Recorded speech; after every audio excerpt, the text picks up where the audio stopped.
इथे जी तेजस्वी मंडळी आहेत, आता आमचे राजनबापू आहेत तिथे बसलेले, 103 वर्षाचा तरुण मनुष्य असं याने वर्णन केलं होतं. त्यांच्या इतका उत्तम गोंधळ राजकीय माणसाला सुद्धा घालता येत नाही, तुम्हाला सांगतो.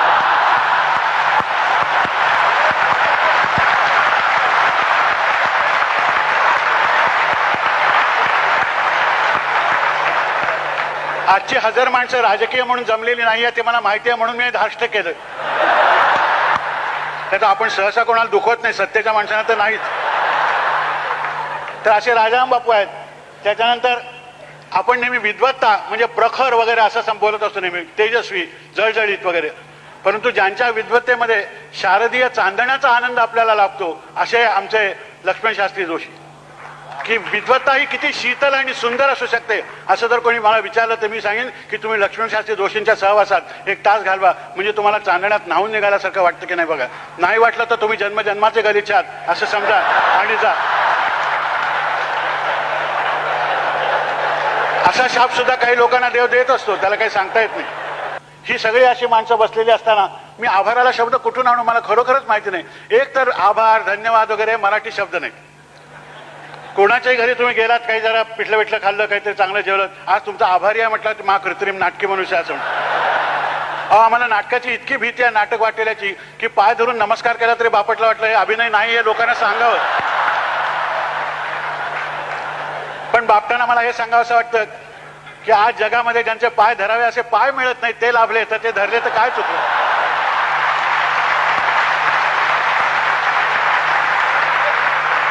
अशी सगळे माणसं प्रत्येकाचा गोवारीकर आहेत. हवा तज्ञ असून सुद्धा यांचा हवामान अंदाज बरोबर आला.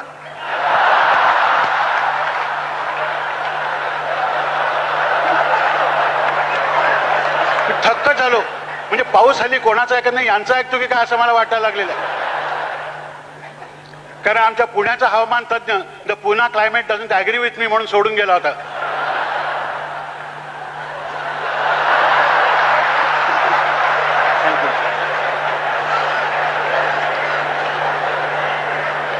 अशा प्रकारची ही पराक्रमी माणसं बसलेली असताना मी काय याच्यामध्ये आभार मानायचे. आभार विभार हे काही खरं नाही आहे. मला तर एवढंच वाटतं की मराठीमध्ये काय किंवा भारतीय संस्कृतीत जिथे आभार विभार मानत असतील ते मानू देत बिचारे, पण मराठी माणसाला ते आभार मानतो, धन्यवाद देतो म्हटलं की हे खोटंच बोलतायत असं वाटतं. किंवा मराठी माणसाला जर फार हळू बोलायला लागलं तरी डोंगी असं वाटतं. इतक्या आपण मोठ्याने बोलत असतो, एकमेकाशी मोकळेपणाने बोलत असतो. केव्हा आलं, बरं वाटलं, आलं असं म्हटलं की महाडोंगी आहे. अशा प्रकारचं आपलं हे आहे. तर आभार विभार कसले मानणार मी. या लोकांनी आम्हाला अतिशय सुंदर भेट दिली आहे. ते काय आपल्याला तिथून लक्षात आलं, तो लामण दिवा आहे. हा लामण दिवा मी एवढंच सांगतो की आम्हा सगळ्यांच्या घरी सदैव पेटत निश्चित राहील. फक्त तेवढे तेलाचे भाव खाली आले तर बरं होईल.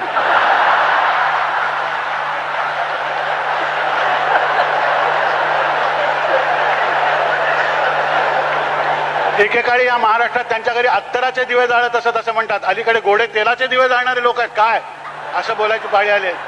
तेव्हा तेवढे नक्की येतील, पण त्यांना कल्पना नाही. त्यांनी दुसरा जो दिवा आमच्या अंतःकरणात लावलेला आहे तो स्नेहदीप आहे. तो जो दीप आहे, ती जी ज्योत आहे ती आमच्या प्राणज्योती बरोबरच मालवली तर मालवेल, तोपर्यंत ती चैतन्याने युक्त अशा प्रकारची राहील एवढं मी सांगतो. आणि मला माहिती नाही की मान स्वीकारायला मी योग्य आहे की अयोग्य आहे, परंतु इतक्या लोकांनी ज्या अर्थी मी मोठा आहे असं ठरवलेलं आहे ते कदाचित असेल सुद्धा अशी शंका माझ्या मनात यायला लागलेली आहे. तिचं निरसन माझ्या कर्तृत्वाने लवकरच झाल्याशिवाय राहणार नाही हे मलाही माहिती आहे.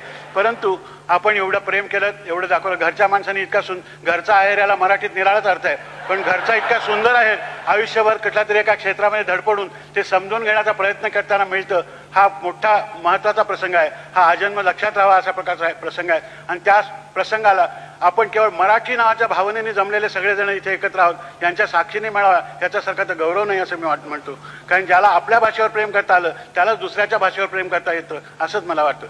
त्यानं आपल्या आईशी जो प्रेम करतो त्याला मातृत्व म्हणजे काय, त्याचं वात्सल्य म्हणजे काय, त्याचं प्रेम म्हणजे काय ते कळतं. तसं आपल्या भाषेवर प्रेम करणारी माणसं ही जगातल्या सर्व भाषेवर प्रेम करतात. त्याचा दुश्वास कोणीही करत नाही. भाषेचा दुश्वास कसला करायचा. दुश्वास ही निराळीच भावना आहे, ती कोणीही करत नाही. त्या अभिमानाने आपण म्हटलं की हो मी मराठी आहे, मला नेहमी मराठी आहे असं म्हणताना वाटतं की शिवाजी महाराज सुद्धा कधीतरी सोयराबाईंना हातचं पिठलं काही जमलं नाही बरं का वगैरे मराठीत सांगत असतील. ही कल्पना मला खूप बरी वाटते. ही थोर माणसं मराठीत बोलतात वगैरे.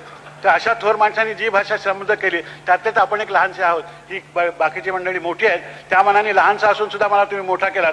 हे महाराष्ट्र धर्माला जागलात की नाही मला माहिती नाही, तर आपल्याकडे सामान्यतः मोठा मनुष्य असला तरी ठीक आहे वगैरे असं, नाही तर चढून जाईल अशा प्रकारची आपल्याला काहीतरी भीती असते. आम्ही आता अशा वयात आलेलो आहोत की आता चढून जायचं असलं तर कोणातरी खांद्यावरच चढून जाणार, त्यामुळे ती भीती बाळगायचं काहीही कारण नाही आपल्याला.